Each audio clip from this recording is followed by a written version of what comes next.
Because people have not been taught anything intelligent about God. They're very interested in the origin of the universe. They're very interested in the big questions so far as they can be answered by science. But one of the results, I think, of the Enlightenment has been a reaction against formal religious structures.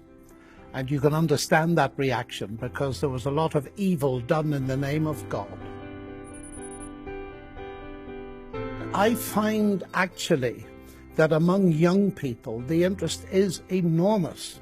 I often expect to have 1,000, 2,000, 3,000 students listening to me talk about God because they're very interested in hearing a scientist who actually thinks there are reasons for believing in God.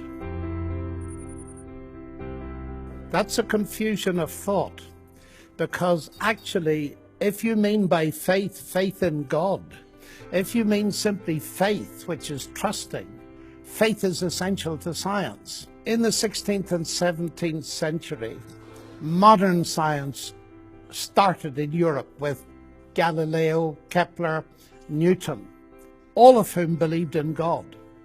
And their faith in God did not hinder their science, it was the motor that drove it.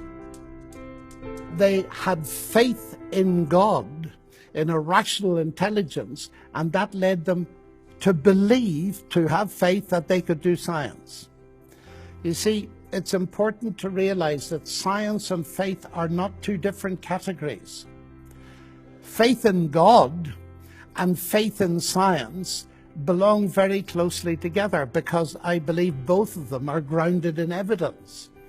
If I say, I believe X, I have faith in X, your next question ought to be, on what basis? And you see, it's very interesting. Every scientist is a believer. I, as a scientist, believe that science can be done. I believe the universe is rationally intelligible. There is a God behind it. I find the atheist solution actually is anti-scientific. Science hasn't buried God.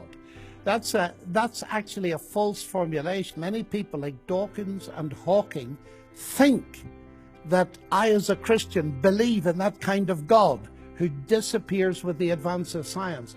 But the Bible does not start with the words, in the beginning, God created the bits of the universe I don't understand. It starts with the words, in the beginning, God created the heavens and the earth, the whole show. So my God does not disappear with the advance of science. Atheism doesn't solve the problem. It does in a way intellectually. People say that's just the way the universe is and we have to face it. But it doesn't remove the suffering. It does remove all hope because by definition, atheism is a hopeless faith. Many of my atheist friends say to me, why doesn't God solve evil and pain? Well, atheism not only doesn't solve the problem, it removes it completely and it destroys the categories. Surely a good God could do this and that, and he could have made a world in which there was no evil. Of course he could, but we wouldn't be in it. It's the atheists that tend to say all religions are the same, but the people who represent those religions do not believe that for one moment. And if we see religious leaders that are, as you say, obscuring the idea of God and introducing ideas that are not only getting rid of God, but they're dehumanizing, we might begin to suspect that they're not true. One of the reasons I am a Christian, because atheism has no forgiveness, of course, and no ultimate justice. The genius of Christianity is that the acceptance does not come after the final judgment. It comes at the start. Because God has done something in Christ that deals with my central problem of guilt.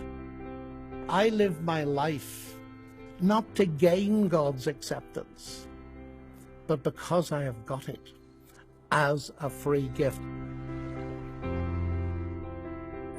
I want every day and every year to be a year of mercy, and I'm glad to see that emphasis, because this is the Christian gospel. God, in His grace, has shown mercy to us. It's not something I deserve, it's something God offers.